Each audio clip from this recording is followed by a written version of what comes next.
Welcome, punters, to another episode of the Whispers Racing Podcast. Makybe Diva Stakes Day or Shorts Day in Sydney, however you want to look at it. But by God, we've got some ripper racing. As always, I'm joined by Matty. How are you, Matty? Going well, Worm. How are you, mate? Going well. Can't wait to get stuck in. Ooh, what a cracking day. And I'll tell you what, the guys up in Sydney will need the shorts on for the shorts race up there. It's going to be an absolute stinker. A couple of days over 30.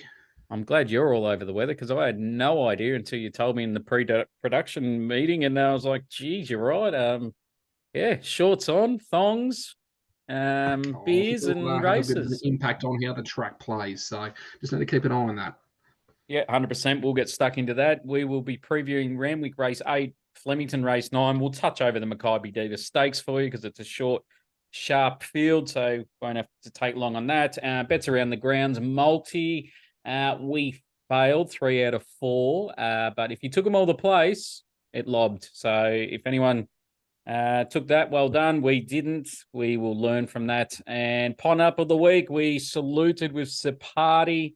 That's 2 out of 2, and yeah, maybe I'm feeling the pressure with going for 3 in a row, and yeah, I'm still undecided where we're landing, but I'm confident we're going to find one. That's the main All thing. right. I'll see if I can persuade you throughout this episode.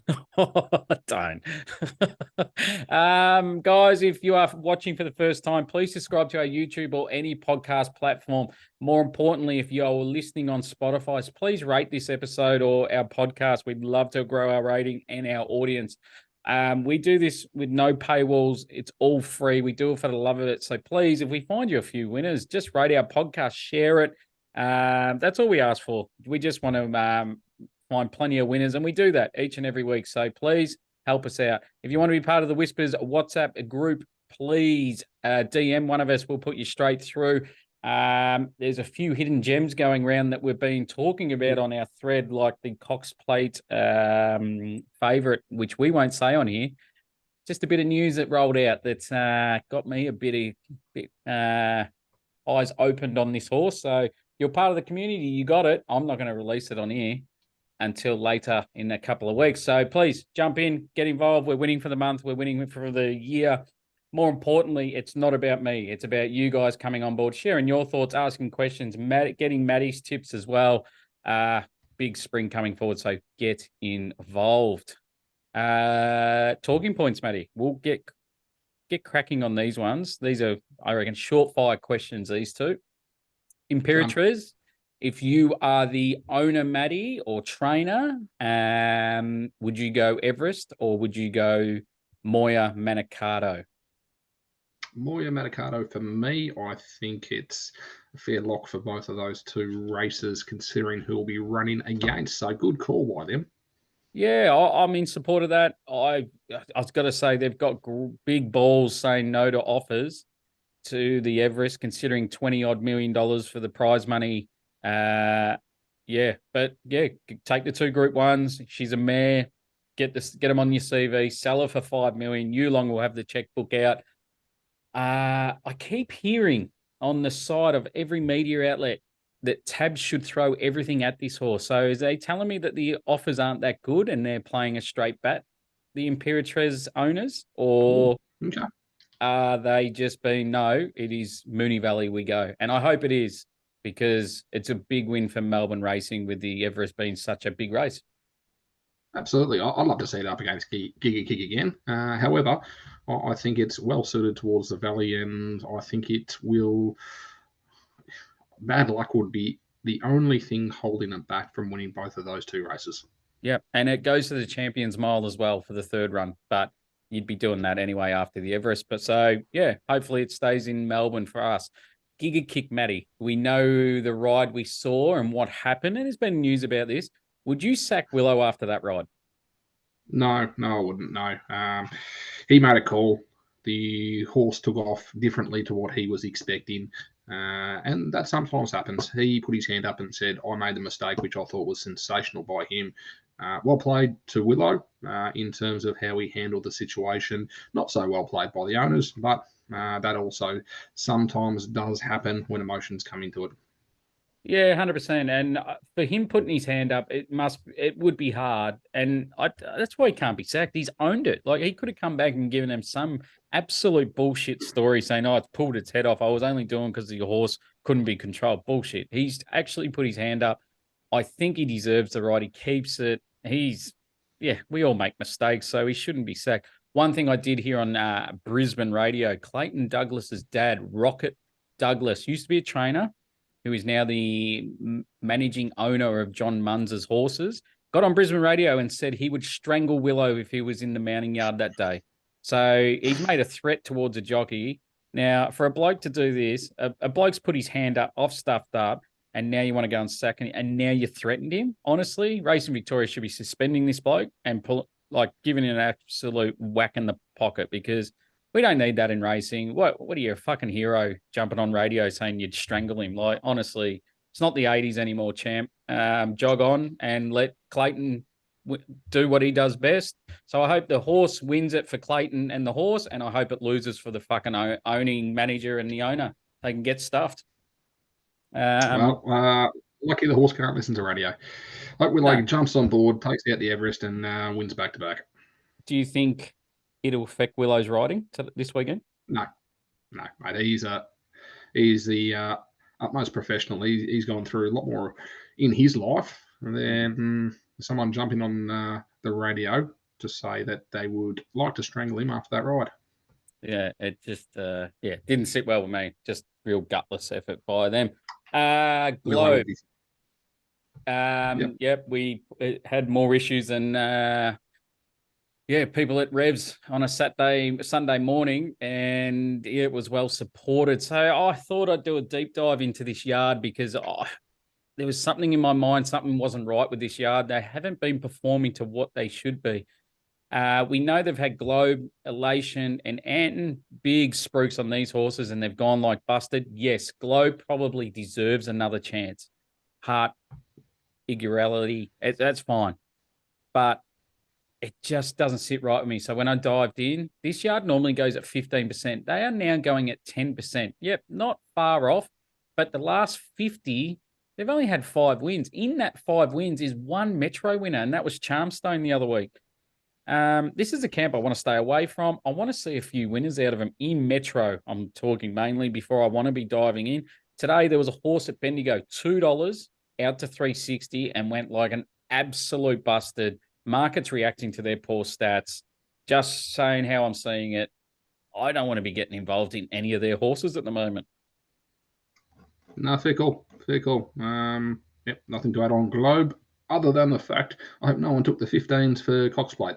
Yep, you won that one, Matty. I was pushing to you have something on it. You've stuck well done. And we move on. Futures tickets, good segue, Matty. Cox Plate, what are we doing? Cox Plate. Look, now, Worm, we'll talk about this one in a little bit. However, when a jockey like Jimmy Orman gets offered a full booker ride up in Brisbane, and he makes a decision to come down to Flemington to ride one horse. Yep. And it's a horse that we've spent a lot of time on. And after the autumn up in Brisbane, we ended that carnival by saying that this horse was an absolute star. And that's Antino. Antino, currently at 100s. Jimmy Orman has given up his booker rides up in Brisbane to come down and ride this in race 3 at Flemington. Now, we'll speak more about that race in Around the Grounds.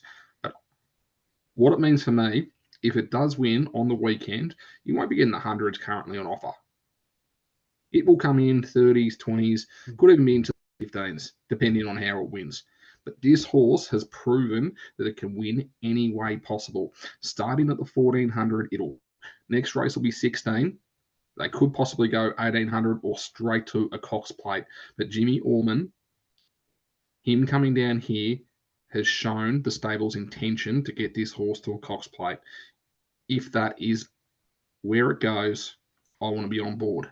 And I want to be on board at 100s. So we'll be taking $10 at 100s to win 1,000.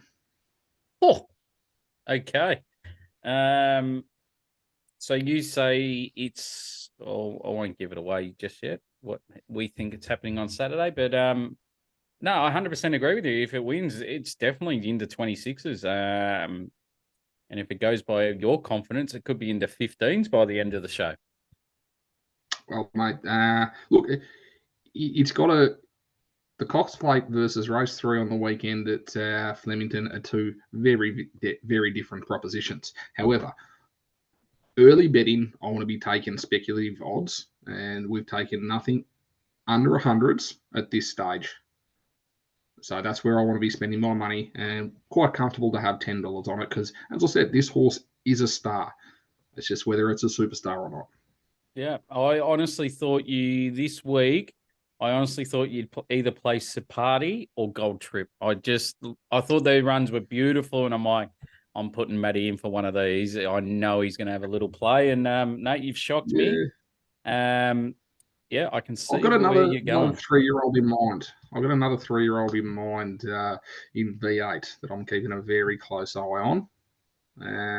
But in Gold Trip as well, look, I backed it for the Caulfield, Cox and Melbourne last year. Obviously, we got 1 out of the 3 in a second. I ran horribly in the Cox Plate, but I think that was a bit of a warm-up to the Melbourne. So anyway, we'll keep an eye on Gold Trip. Wouldn't be surprised if it goes around again. And look, it's going to be a chance. So if you do like it, I've got nothing against taking the early odds. Well, Jamie Spencer on Cox Plate Day, and Light Infantry had a run on the weekend. Yep. Jamie Spencer was on, and he absolutely butchered it. And the owner was on SEN track, and he was absolutely fuming. But yeah, I'm questioning if it could run a 2,000 this Light Infantry. So okay. I reckon you might be having another bet next week. There's a lot of races you're going to have to deep dive into, like your Makybe Diva, your whatever the big race is in Sydney, the 7 Stakes, I think it is. Yes. So yeah, there's definitely a few nominated running this weekend. You got your Zakis, your Alligator Bloods, your Mr. Bright Sides. I think those will definitely be going towards a Cox Plate. But there are still a few spots up for grabs. It'll be interesting to see a couple of these international horses. You mentioned Light Infantry when it does have its first start here.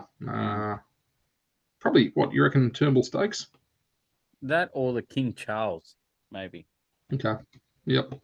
Well, I think that's when we'll know a little bit more around some of these, probably the last 3 or 4 slots, or spots, I should say. We're not talking the Everest. Spots for the Cox Plate.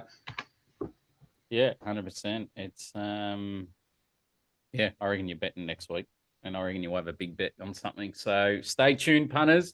Like it. Caulfield Cup, I'm still at 70 of 100. I'm obviously a bit tight to where I can go, so I've got to play it carefully. But there's been a few updates this week between. So we've got a brand new favourite with Betfair on the Caulfield Cup. That's Breakup. It's 19s into 11s. So they accepted with the second acceptances. So things are looking very good for this horse. So money talks. So I'm quite happy where we're sitting with that. Second favourite, Solcombe, without a fight, 13s. Francesco Guardi, 15s. They're 3 I just want to see again. I want to see where they're at. Solcombe, won first up. Yeah, he's going to be obviously softer second up. So, yeah, I don't know with him. Without a fight, well, he's not going to be first up until the Turnbull, I think it is. So, I can't be diving at 13s 50 when he could potentially not go as well. He's jumped out to being good so far. Francesco Guardi, I get to have a look at this Saturday. So, he might be one I'm looking at. And Valiant King, $18. So, that's good. West Wind Blows is obviously got the blows here, 1850, still coming out, but yeah, it's not having a run, so it's going to peak somewhere and it's then going to shorten.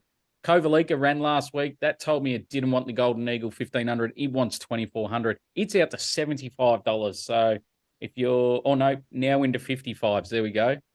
So if you're forgiving, 55 is a good price to get involved. And Lunar Flare, nice run first up. Really hidden run at the Valley into 55. So we're taking about par, but yeah, I think we're taking some good prices, and these horses are going to be hard in the market come October, I think.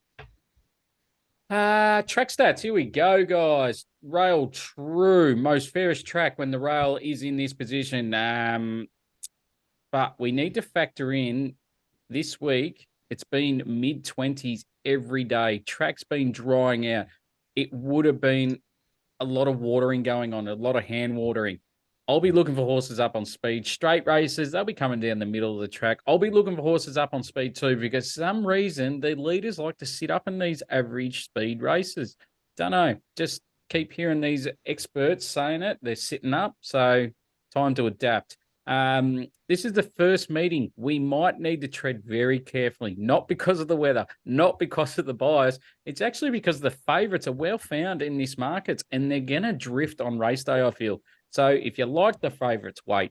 There's plenty of value in each races. So I think it's a day where you're just going to have a couple of units for the day and just obviously take notes, take them on moving forward, because there's always another race. So I don't think it's a meeting we can be chips in maybe until the last race, but we'll see. Randwick, rail out 7 meters. Matty said hot weather Friday and Saturday. A lot of hand watering to be done, which means this will favour horses on speed, especially after race 4.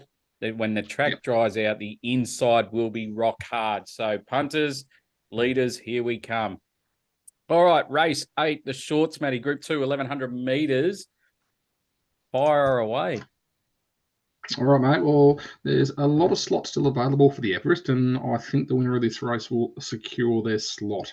So lots on the line, and I thought it was a good one to take a look at for those, especially looking at the futures market for the Everest. So, if you've got the odds there, we'll run through a few of these. Yep. In secret, $3. Overpass, $6. Remarks, $7. Bullnos Noches, $8. Private Eye, $10. Hawaii 50, $11. Lost and Running, $13. Marzu, $15. $18 plus the rest. Thank you very much, mate. In terms of speed, I'd imagine Overpass from barrier number 1 will probably get forward, take advantage of that gate with Josh Parr on board. Y50, probably looking for a little bit further over 1,400 metres. Expect it to run well, but also expect that horse to be pushing from barrier number 5. From there, I think you'll find a lot trying to get sits in right behind them, because by race number 8, you want to be in the top 5 and not too far off the rail. So, a couple I'll talk about here is In Secret. Now, around about that $3 mark at the moment, it'll get a great run. Up from 1,100 metres here, up to at 1,100 metres, definitely no knocks, and I wouldn't surprise, but I definitely can't be taking the $3 here on In Secret. There's a few others I wouldn't mind to look at. Marzu. Now, I know this is one of your favourite horses, Worm. No knocks on it, other than the fact that, well, really, it hasn't won much. It doesn't get the kindest gate here. Is it a winning chance? It is, but I can't be with Marzu here. A couple of the over the odds. Ruthless Dame. Now, I know the owners / the trainers have actually come out with Ruthless Dame and said that they think that this horse would run exceptionally well in an Everest. So, look, I think it'll run quite well. And at $18, well and truly over the odds. The other one, Lost and Running. Lost and Running, around about that $13 mark, is another one that could put in a really good run here. But the one that took my fancy, and I couldn't really move off it after I saw this. Barrier number 1, Overpass, race 8. Josh Parr on board.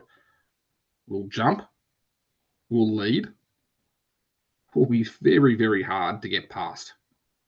Now, it's got the pace, it's got the gate. As the track dries out, we know that the rail is going to be the place to be. And where do you want to be? You want to be leading. Overpass, over 1,100 metres, is going to be super hard to beat. And around that 650 mark, I think is a really good bet within this race, Worm. So for me, Overpass on top. How did you see this one? Mate, this is a race you could have 5 bets in and still miss. This is an absolute cracking race. Buenos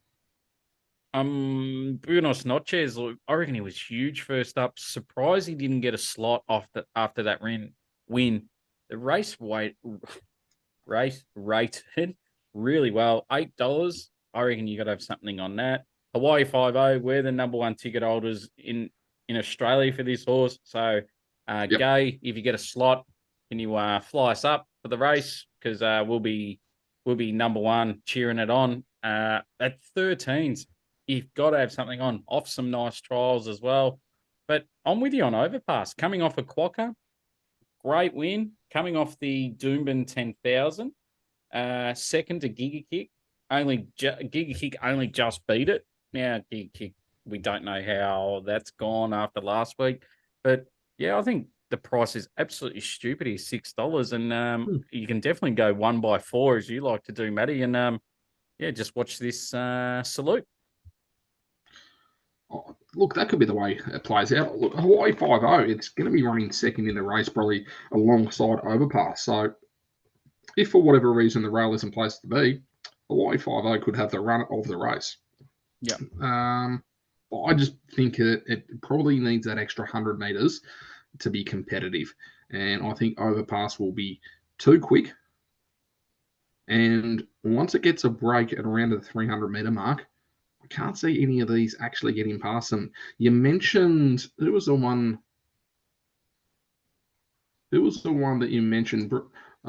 Bruno Nachos. Okay. Yep. Now, where do you see that being in running? Oh, geez, near the rear. So, no chance. Absolutely no chance by race 8. No. Unless they go exceptionally hard, I can't see the horses that have to peel out being able to make up enough ground here. The rail out 7 metres, drying track. I want to be in that first 4, and I want to be closer to the rail. So, completely understand it on previous races. I just don't think the pattern is going to suit it on Saturday. Yeah, 100%. And I can't see anyone contesting Overpass for the lead. I think they just want to all take a nice sip behind it and chase it down. But that's it. Geez, if he runs anything like that Doomben 10,000, they won't be able to run it down. That's what I'm counting on. So around that 6,650, I think is a good bet here, Worm. I'm glad you're seeing it very, very similarly. Yeah, it's quite scary, this. Flemington, race 9, Bobby Lewis, Group 2, 1,200 metres. Favourite here, Benedetta, $2.30. Star Patrol, $4.80. King of Sparta, 7s. Najim Sahale, $8. Probably named after the 12th man, I reckon. It's our time, $8.50. Charter House, 18. You can have 27 plus the rest. Speed map. I've got Snapper and Najim Sahale will lead this, and I think they just go that average speed. None of them really want to go too quick. So I think they'll just eyeball each other here. Le Souge de Rouge. Fucking hell. They could dead set find a different name for this horse. I think it just sits right behind him. I think it just tries to follow Najim Sahale in its rear end. Just wherever it goes, he's just going to use that as a strip line. Benedetta, Star Patrol, I think these will be next in running, and they just go toe-to-toe in run. And the others behind them, well, I think they're all just back markers, and they could be spotting them a bit too much. I'm keen to be with Star Patrol here. He's had 3 jump outs. All 3 he has won. Been really good. I've really been impressed by these. Normally has 2, but has had 3 for this prep. So I feel this horse goes well fresh on good tracks, loves straight racing, won arrogantly first up at Sandown, pass mark in the Oakley Plate. And in the Newmarket, there was an issue because they had glue on shoes. So that told us something. The prep before was really good, has thrown up some really good figures and performances down the straight. I just think this horse is come back really well. No signs of dropping off. And I think he's clearly the horse to beat. If you like Benedetta, I will not talk you out of this horse. It is a price thing for me here. Hardest test this Saturday. Asking you to take 230. I suggest you wait. I reckon it starts with a 3 in front of it. First 2 wins this prep were good. Last prep, it pissed in down the straight in the English, and I reckon overpass. No, it wasn't in that. It was Insurrection. Sorry, same colours. And then third to What You Need, who looks a good horse. I thought through the line it was huge. It was back 100 meters that day, 1200 to 1100. The only knock with this horse is its wins this prep. To the eye, they have been okay without being outstanding, but the data keeps saying they were good. So that's just confusing me a little bit, because normally your eye will meet the data when you've done enough of it. And yeah, I just don't know. Geez, if I keep talking about it, I don't know. I'll probably end up putting it on top. Najeem Sahel, 2 from 2 this prep. Both been really good. I've really liked them. Could be a horse being aimed for the 4-day carnival down the straight. So keep an eye on it. I think it does have some talent. Interesting to see how it goes against Benedetta and Star Patrol. Hardest test. But geez, I think he can be right up to him if he gets a soft way out in front. Chartered House. This is the horse I'll be chucking in my black boogers right now. Was huge first up, and then again second up in the Winter Championship off poor barriers. I'm interested to see where they send this horse this prep, because it has talent and it will be winning something this prep. What it is, I'd love to know.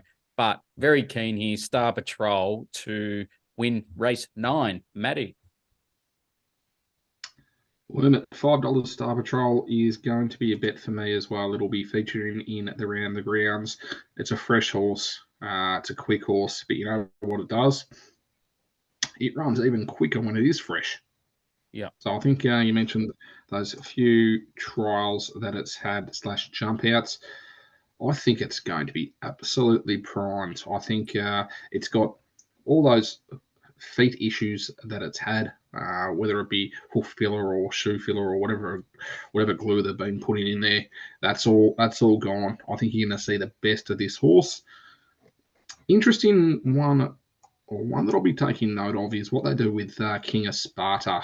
Now, hasn't really spent too much time down in Melbourne and hasn't really spent too much time at Flemington. So I'm going to be interested to see how King of Sparta runs. Always rates exceptionally well, but usually around the mark without getting the chocolates. So that'll be the other one that I keep an eye on in this race. Worm, 100% with you with Star Patrol. I think at $5 is a good bet.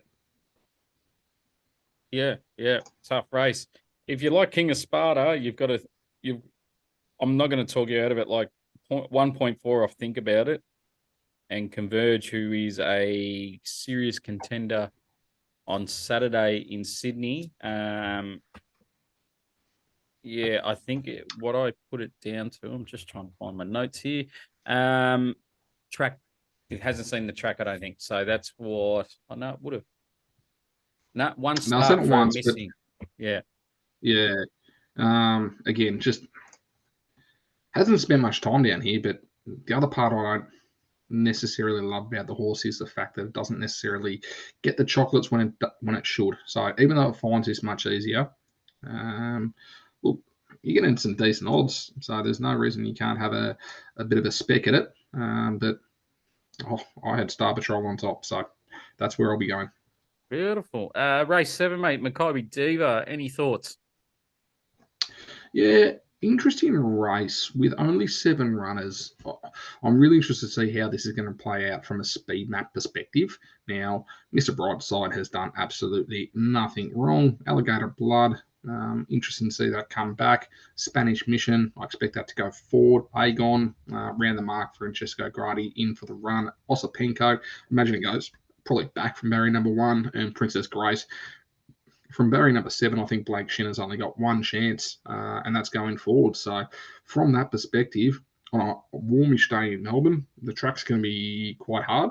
I think Alligator Blood's going to really dictate the tempo of this race. And from there, it could become a bit of a sit and sprint over the last 300 metres. Given the fact that it's going to be a good surface, I don't see them making a whole lot of ground, which is making me sway towards Alligator Blood. Again, just the map of this race. definitely nothing against Brightside and nothing against Princess Grace, which I've tipped a couple of times previously. But I think if D. Oliver has ever got a chance to win a Group 1 this carnival, I see this race mapping exceptionally well for him. William, how did you see this one? Yeah, I'm with you, mate. I'm worried where Brightside lands in running here from barrier 2. It's obviously pushed to the rail, I believe. I think Willow will try and sit outside leader, but Princess Grace, I think, comes across and sits outside Alligator Blood. Yep. Kept watching the replays, and I think Alligator Blood only got beaten in the first 200 meters because he just had to do that a little bit of extra work to get across. And I reckon Ollie was quite soft on the horse with 150 to go. I don't know if he thought he just had him in the bag and sort of half right, not half, he was riding it probably at 90%. I thought he could have ridden it a bit harder. So, yeah, and he wasn't dropping off. He just was there the whole time. So I think he does that again. Better draw, as you said. Everything meets it for it. Princess Grace, like, first up, was it not in the A ground? I think it wasn't. Last start, I think it was the hidden run, and everyone just not really talking about this horse. Like, it sat behind them. Yeah, it was held up a little bit, but it's so hard to sit and sprint. And again, was that the right place to be, right on the rail? I don't think so. If this sits outside leader, 480 is a bet. So I think those two I want to play. Brightside is just the map related. I don't know where if it gets caught up, I don't think it's a perfect horse to have a turn of foot to get out of it and boost away. Ozapenko, Matty, I reckon this is their Cox Plate horse. Obviously, I'm not saying it can win it, but first up, grinded, and then, in the Memsey, it sort of just couldn't go with him. So I'm like, is this horse looking for 2,000 now? Yeah, look, Waller's mentioned the fact that he is directing this horse towards a Cox Plate, but he's also mentioned a few others. So I don't necessarily know if that's the only option for this horse. To your point, it's going to very much depend on that turn of foot that you need to win a Cox Plate. When you get round the corner at the Valley, you do need a turn of foot. So I think that I would suggest they're still undecided on this horse for a Cox Plate at this stage. Yeah. I reckon it's D-Day for this horse. So it'd be good race. Can't wait. I reckon it'll be hairs on the back of your neck stuff this race. I can't wait for it. Around the grounds, Matty, where are you going? Mate, we are going.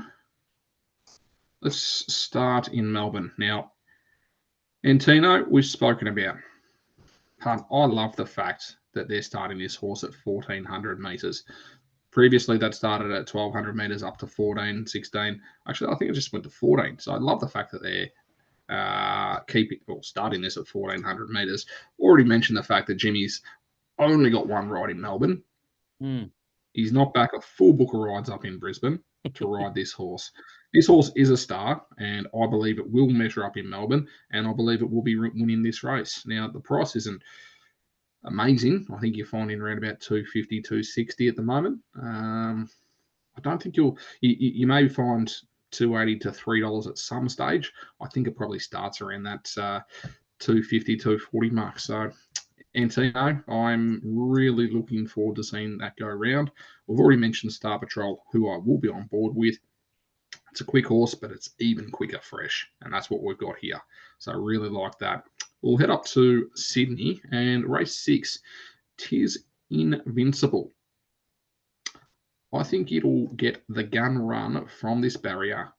I'll be taking some of that $4, and I think it's going to be exceptionally hard to beat here. So Worm, Tis Invincible, and then in the last, Kaboo. Now, we were on this last start that when it just got nutted. I'm expecting it to improve and be exceptionally hard to beat, even though it is a big field. I don't think there's that much depth in here. So Kaboo to be rounding this out around that 250 mark at the end of the day. Look, if you do like it, I think it's going to be part of a lot of multis. And if favourites are getting up, then this thing could start at $1.50. So all I'd say is, if you do like Kaboo, which I do, have a piece of it now, or have at least half a slice now, and then the other half later on in the day. Because again, if these favourites do get up, Kaboo will be one that a lot of punters have in their multi. So it could be the last leg for a lot of punters. Worm, how were you seeing around the grounds? Mate, I'm going to pull you up. You're not half staking now and later. Just go chips in. Chips in? Yeah. $3 Take the into 250? 240. Yeah, three's into 245. We know how the track's going to play. Just follow us in and back it now. Okay. Randwick, I'm going to go race 4, number 6, Gringotts. I really like this horse. Nice first up run at the Valley on a day that you had to be close to the rail. Jump outs have been good for its first up run. Now second up. Yeah, I know I'm not a big fan of horses second up, but Ma goes better second up with these horses. I think it's improved. I just feel this horse needs to bring its last 2 victories before its spell, and it will be winning. Now, this ride is all depending on Chad Schofield and how this horse will go. If he puts this horse in the top 4 and running, this horse will be winning. So Chad, no other thing to do but top 4 and running, and it will be saluting. If it's outside of that, I don't think it'll be favouring the track conditions. Then we'll go to Morphettville, race 2, number 10, Episodic.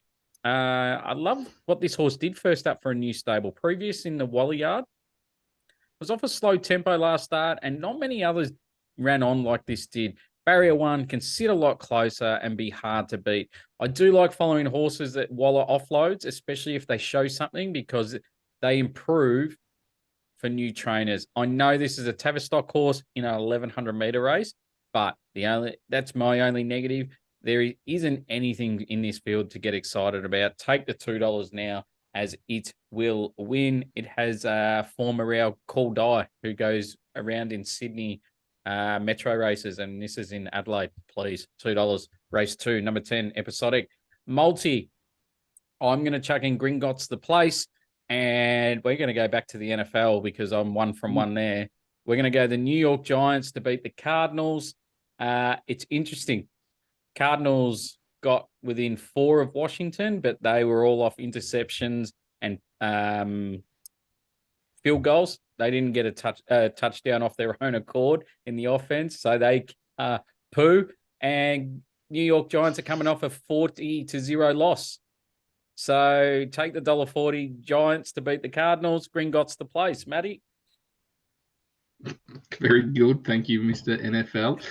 Will we stick into the horses? We'll be going Tis Invincible the place and Tino the place and Kaboo the place. I think all 3 of those are absolute locks. Hang on. We got 5 in there. Mate, we can't even get 3 out of 4. We've wound it back. They're all places this week. Wound it back. We've gone an extra leg. Beautiful. That means more winners. I told you, if you kept me any longer, I would have been tipping the card in both states. Beautiful. So that is New York Giants to beat the Arizona Cardinals. Gringotts the place. Tis Invincible the place. And Tino the place. Kaboo the place.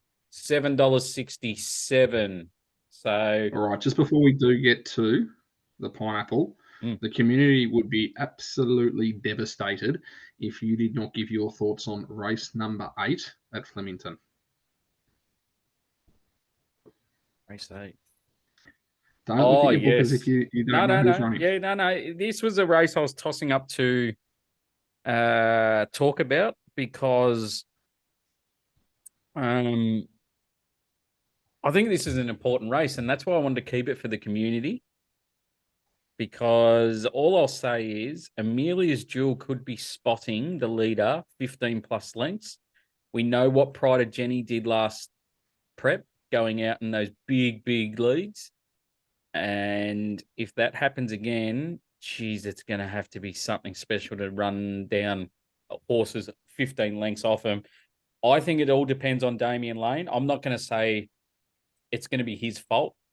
If they spread out and there is 15 lengths to first to last. There is plenty of opportunity to find a bum at 3 wide, no cover midfield. Does he want to do that? All right. I don't know. That's the thing that's weighing me up. Do I want to take that price right now, $1.75? No way. I think there's a bet in the race that I'm going to keep for the community. It's geez, if she mows them down, oh my god, we're in for a great prep with this horse. All right. Just need to make sure we did mention it for the community because this is a fan favourite. Yeah. I'm not laying it. I'm not going to take it on because we know it's the best turn of foot. It's just how far it gets back. Absolutely. No, that's all right. We'll leave that one for the community, but good to see you mentioned it. And just before we get to the pineapple, Carlton, Melbourne. Melbourne. Okay, I'm leaving now. Port, GWS. Port Adelaide with confidence. Okay, I'll be going with my heart, Carlton, and I think Port will bounce back and get the job done over in Adelaide. Yeah, Port Adelaide, scoreline reads horrible, but they were 10 points in it halfway through the third until they played their tactical sub and 2 players went down injured. And I think Brisbane... For those betting on the Carlton-Melbourne game, I think Carlton probably win that game 3 out of 10 times. So definitely tipping there with my heart. Yep. Where Brisbane, I've never seen a side play like that. They were ruthless. They were men, and they are going to be very hard to beat. Agree. Scary. Until they come to the MCG. I think they'll just have enough confidence to get it done. That's okay. Yeah, it was good it was shit to watch because it's your footy side, but when you watch it again, it was like, geez, that was a pretty good side. All right, that is a first. Joe Danaher just got called a man. I won't say it because we'll get cut off the air. Pineapple, the more important of the show. Everyone wants to know this. All right, Flemington, race 10. We're going to the lucky last. You're not. Yep. Yep. Race 10, 1,700 meters, 525. Let's go one out in the quaddie.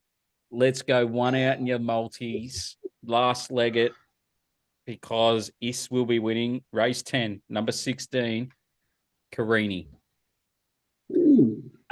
This horse was purchased from France with a Melbourne Cup in mind. But I think this will be a Country Cup horse this prep just because of the low rating. I think it's in the 79. So it's not going to get a rating to get in, but it might qualify through one of those Bart Cummings. But first up, this horse was huge. 5th best last 200 of the meeting. Winner was unlucky in the Memsey in Amenable. Second horse, Devoted, won well again at Caulfield 2 weeks ago. We're off a 26-day break. I know it's second up, but I like a little break between them. Draws a nice barrier. If it jumps cleanly, this horse has the talent to win. Horses in the market have poor barriers and could be wide in running, and we could be just smoking the pipe. Best case scenario in run. Win Saturday and off to bigger and better races. $3.60. I think it could even start down to $2.80 come race time. Did not see that coming. No. It was a tough choice. I had a few on my hit list, and yeah, I just liked its run last start. Blake Shin goes off though to ride Devoted. Now, that's scary because Shin, can he ride 53? I don't know. Was he pre-committed to Devoted, knowing Carini might not have got a run? So I'm just banking off that. I'm not looking too much into it. Mick D riding well and just gets the chocolates in the last, and winners have meetings and losers have Winners have parties, losers have meetings. Well, mate, I'm going to have to pre-order the oysters. I can't wait till 5:30. Yeah, just have them on in the Uber on the way in, ready to go, driving into your Done house, and and done and done. you can tip the Uber driver a nice 100 after it wins. Very good. Anything else to add, Matty, on a ripping day of races? Absolutely cracking day. As I said earlier, if I spent any more time on this card, I would have been tipping 10 races in Melbourne, 10 races in Sydney, because absolutely cracking Saturday. Looking forward to Friday night at the G, where they're going to get 95,000, and hopefully your boys can get it done on Saturday night as well. Yeah, hopefully, mate, or it's going to be a very long weekend. Sunday, Monday, listening to people give me shit about straight sets. So yeah, can't wait. You'll be right. You'll be right.